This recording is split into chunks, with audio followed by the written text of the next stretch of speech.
Hi, my name's Colette Coen, and I was the 2024 Scriever for the Federation of Writers Scotland. I've been doing a series of videos just to help with the writing process. I'm a fiction writer and sometime poet. So I've told you who I am and what I do, and now I'm going to tell you about what I'm not. I'm not a psychologist, but I do have an interest in good mental health. And what follows are my observations and tips about motivation and the creative practice. So, we all know that walking is good for us. It keeps us fit, improves our mental health, and gives us a daily dose of vitamin D. When the days are crisp and sunny, it's easy to put on your shoes and go out for a walk. On these days, walking is enjoyable. On days when it's pouring from the heavens, it's harder, and you might have to convince yourself that the positives of walking outweigh the negatives. But unless you've got a dog, walking isn't an obligation, it's a choice. And choice very much goes hand in hand with motivation. Writing can also be good for us. It keeps our minds fit, it can help improve our mental health, it gives us a daily dose of satisfaction. Some days writing can be fun, a metaphoric walk in the park, while other days it's like trudging through the snow in a gale force wind. If you want to be a writer, you need to decide if you're only going to write when it's fun, or if you're going to write through the tough patches too.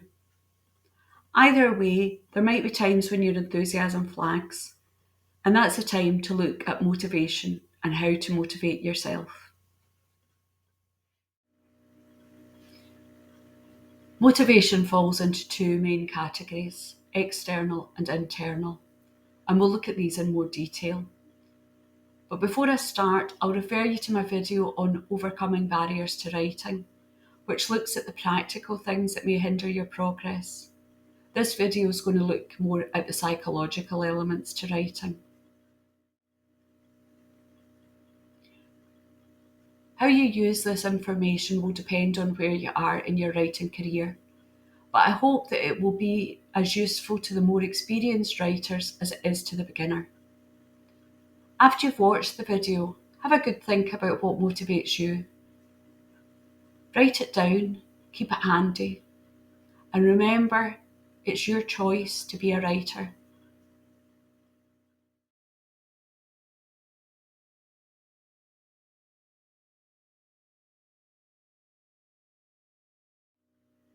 So what can we use to motivate ourselves?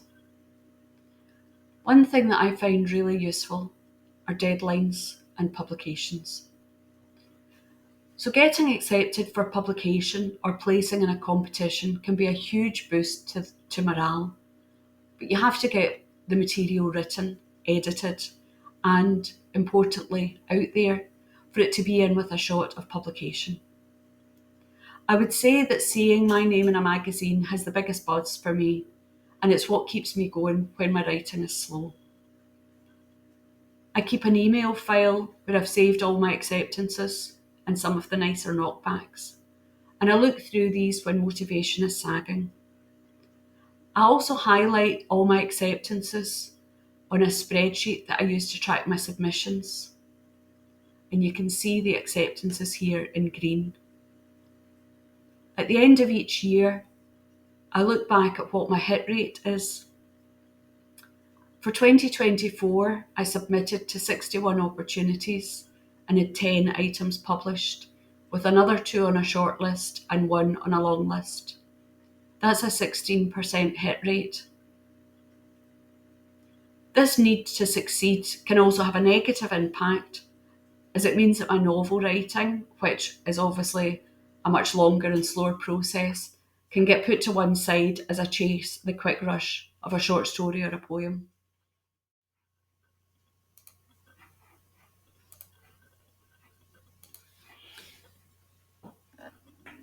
Winding back a little, to be able to submit material, you first have had to have written it. And you'll find a video and inspiration on my YouTube channel. But the creation of material is where I find deadlines really useful. I follow Facebook pages and subscribe to a number of newsletters, including an amazing one from the Federation of Writers Scotland, that regularly present submission opportunities.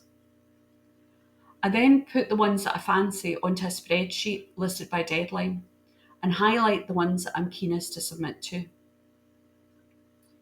This is my spreadsheet from 2024. This is a very live document. I constantly refer to it, looking at what themes are coming up in the next couple of months and the ones that are most imminent. It helps me plan my writing. I'll maybe write down what themes are coming up on a post-it note and I'll put them in my notebook so that every time I come to write, I get a reminder of what's next. As a lot of writing is thinking, these prompts give my brain a nudge, whether consciously or subconsciously, that these competitions or magazine call-outs are approaching.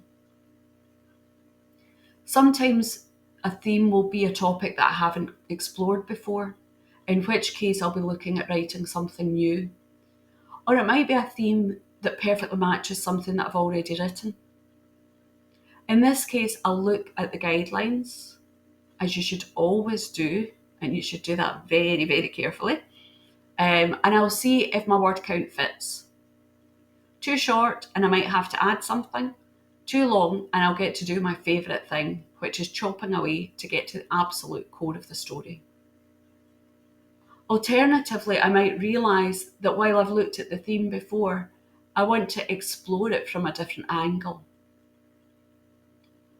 My story, The Empty Pillowcase, which you can see me read on YouTube, was inspired by the theme of ice.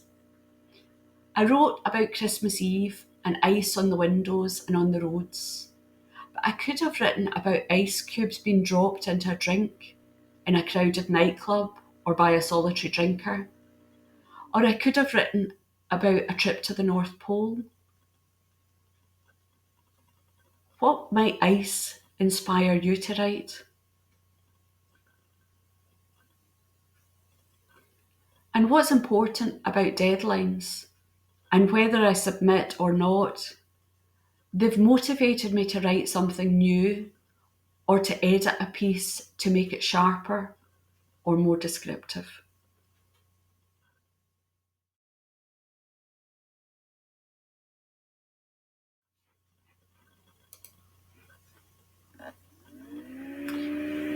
A phrase that you'll see in lots of self-help type articles is find your tribe. And I think that having a group of people that you can rely on is important when motivation flags. They can keep you accountable. Writing's usually a fairly solitary experience, if you don't count the characters that populate your head. So it's nice to reach out to other writers and find a community. I've got a list of organisations at the end of this video that you might find useful. I get a huge amount of encouragement from my writers group, and I've been a member of it for over 10 years. The personnel has changed, but our ethos of encouraging each other never falters. Finding a group of writers who you feel comfortable with can be invaluable. Sometimes that group might come together as a result of a course, as mine did, or it can be forged with like-minded friends, or it can maybe come together more formally through organisations. Groups can be in person or online, and there are specialist groups in every genre that you can think of. Just have a wee Google and you'll see what comes up. Part of finding your tribe is seeking validation and seeking it in the right places. There are some people in my life who couldn't care less I write or that I've just had a story or a poem published. I'm sure you'll have had the same thing. What's important is not to make these people demotivational. You need to think about whose opinion really matters to you. And that should be the people who know how hard it is to get words down on paper and to make them count. A wow from the people who are in the business of creativity is 1,000 times more valuable than a shrug from a disinterested party. So seek out your people, listen to them, take advice, share energy, and hopefully they'll help you deal with any internal demotivators that you may have.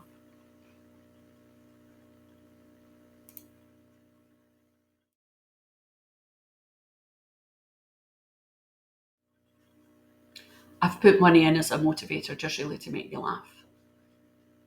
Samuel Johnson did say, "No one but a blockhead ever wrote except for money." But the reality is that many writers write out of love, and if money comes their way, that's a bonus. To write for money is not unknown, even in today's world where content is cheap. And there are many writers making a living from writing. I'm currently doing a BBC Maestro course by Lee Child on writing popular, which is commercial fiction. And he started with a very clear notion that he had a mortgage and bills to pay, and that his writing had to fund this. He did a scientific analysis about how this could be achieved, and he created Jack Reacher as a result. Joanna Penn and Orna Ross are also good people to follow if you want to learn how to write sellable fiction in a quick turnaround.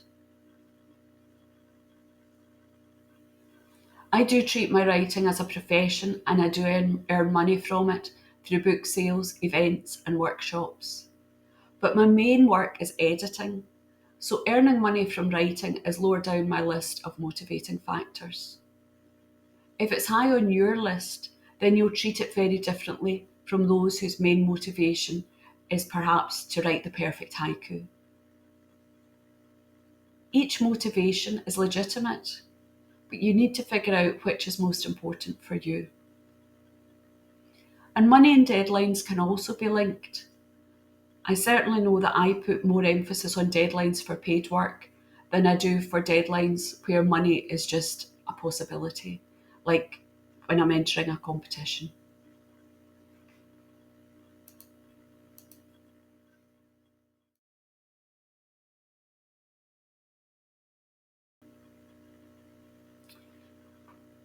So this video doesn't run on for hours. I'm just going to very quickly talk about a few other motivators. There are lots of courses out there and they can be very motivating. Whether it's a free workshop in the community or a PhD in creative writing, courses can be great. You've committed to doing something that brings deadlines, community and accountability, and all these can motivate you to create.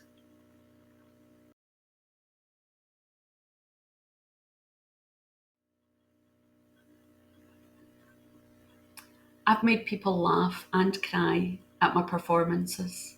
I've had people tell me how much they've enjoyed my stories, and I like that feeling. It makes me want to write more. I was thrilled to be appointed Scriever for the Federation of Writers Scotland and to be able to judge a competition for the Scottish Association of Writers. This is all kudos, but it's not my only motivator. Could it be one of yours?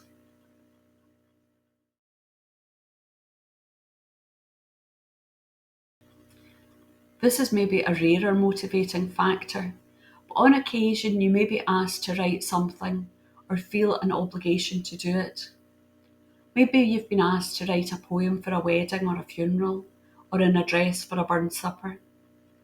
Maybe you feel as though a family story or your own personal experience needs to be recorded.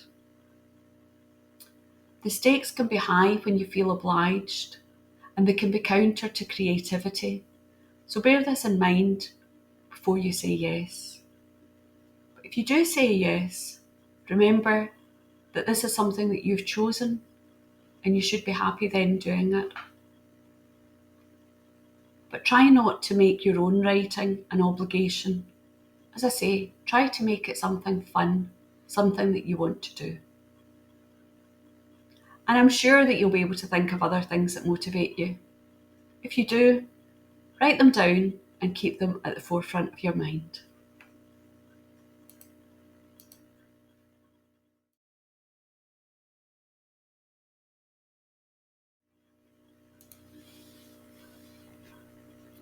So let's look at internal motivators and how we can use them in our creative life. I'm going to do this as a series of tips. The key is learning about yourself and how to harness what motivates you and to change that into action. You'll all have your own reasons for wanting to write. Some of them are linked to external motivators like money and kudos, but I'm sure you'll also feel a need to write. The urge to write stories is a very fundamental thing seeded in primal impulses. Why did people start telling each other stories? Because they thought, how can I get people to listen to me? I've got something important to say. And whether that was, look, there's a lion, or I know a better way to cultivate plants, or do you think there's a better way we can raise our children? These were all things that led to storytelling. And the reasons that we want and need to tell stories may have changed over the years and with different societies. But the internal desire remains the same. Try to figure out why you fundamentally want to write. Is it to express your emotions so that you can help process them or help other people understand their feelings? Is it to tell a tale that makes people laugh or to make them change their mind? Is it because you want to create beautiful phrases and sentences? Is it for fame or money or just because? Whatever the reason, try to pinpoint it, write it down and keep it near you as a reminder of why you're doing what you're doing.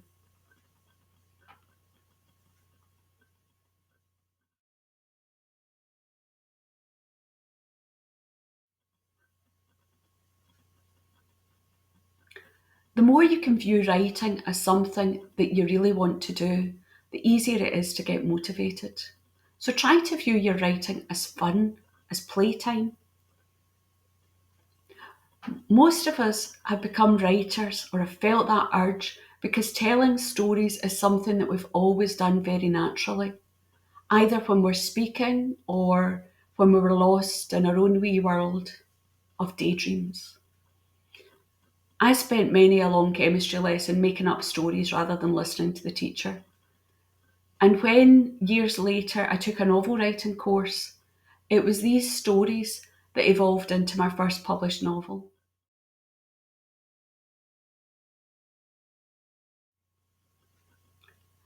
It was fun, and that was the difference between getting it finished and not. So it's worthwhile reminding yourself of the fun, of the success, of the satisfaction you feel when you've drafted a story or written a poem. Do this consciously. Keep a note of your successes and how they made you feel, and look back on them when your enthusiasm is flagging.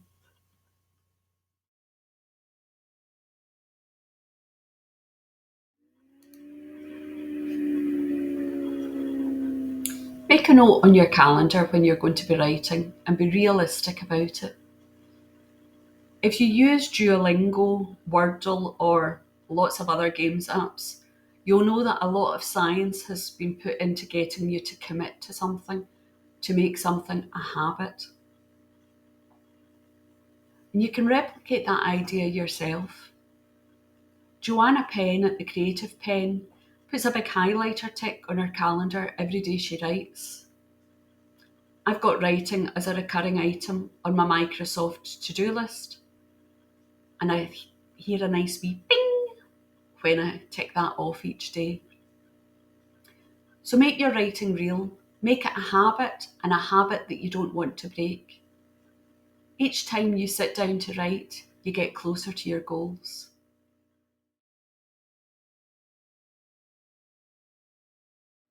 Write yourself motivation messages or collect them. One of mine says, What are you doing? As I'm good at trying to do too many things at once and I lose track of what I'm actually meant to be doing. So this wee post-it note, what are you doing? Makes me think, focus, what are you doing? And I've got a longer post-it note where I acknowledge to myself that writing a novel is hard work, but that I'm committed to putting in the work that's needed to get it finished. I've got a very messy board behind me with cards and cartoons and things that I've cut out from magazines. I've got a quote from Estee Lauder that says, "I never dreamed about success, I worked for it." And a card that I picked up in a museum shop that says, "Be your own muse." I like them.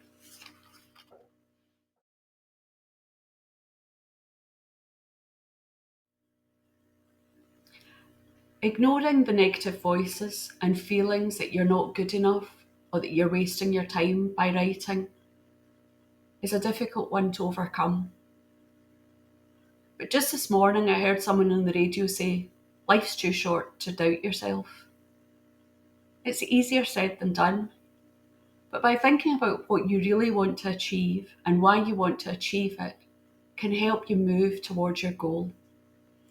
I'll give you an example. I want to finish my novel. I'm at the tricky stage. I've written 50,000 words, but the story has lots of bits missing from it, and I need to figure out what. I could have easily put it in the drawer and decided to forget about it. But I made the choice, a very conscious choice, that I was going to keep going. And I did that by saying, right, what steps do I need to take? I need to do a beat board. I need to figure out what I've already written, scene by scene. I need to make sure the order of the novel is correct. I need to make sure that my characters are well enough developed. And I prioritise that over getting more words down. I needed to make sure that the words that I was going to write, the scenes that I was going to write, the characters that I was going to write were going to be the correct ones. And I've also used the free bits of the website called Calm, and I've looked at goal setting and motivation. I spoke earlier about the fact that my need for quick hits has meant that I am more inclined to write a short story than I am to sit and do the hard work of the novel. But when I took the time and worked through the stages of goal setting and motivation on the Calm website, I realised that now, at this point in my writing career, getting my next novel finished is my main priority, and that's what I've been focusing on.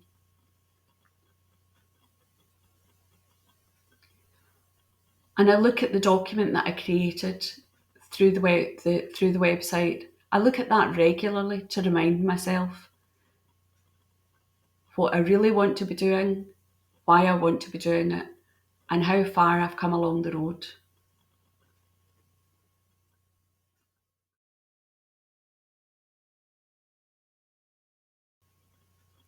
No matter how long you've been writing, there's always something new to learn, whether it's about technique, genre expectations, editing, or productivity. So keep an open mind and keep that creative mind sparking. So I hope you've found some of my musings useful. You can find videos of other tips and of me reading some of my writing on my YouTube channel. You can find my books on Amazon and in bookshops in and around Glasgow. And you can always subscribe and follow me in all the usual places. See you later. Bye bye.